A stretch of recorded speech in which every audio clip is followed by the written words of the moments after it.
Magandang araw mga ka-video, mga bossing boss madam. Dumating na nga yung in-order nating bigger capacity ng lithium battery.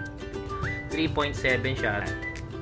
5,000 mAh na. So mas matagal na itong malolobat.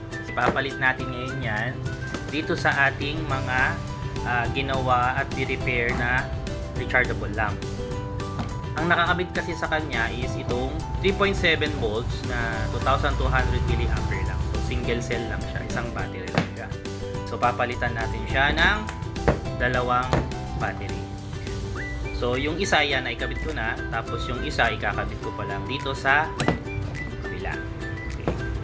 So ayan, napalitan na nga natin ng battery na mas mataas ang capacity, yung dalawang rechargeable lamp natin. So ito yung ikinabit natin dati, single cell lang, isang baterya, 3.7 volts, 2,200 mAh at pinalitan natin siya ng 5,000 mAh na 3.7 volts lang din.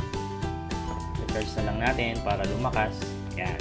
Kapag may mga sira kayong ganito na ayaw gumana, baka battery lang, lagay ko sa comment section yung kung saan kayo makakabili ng replacement na pwede nyo ilagay.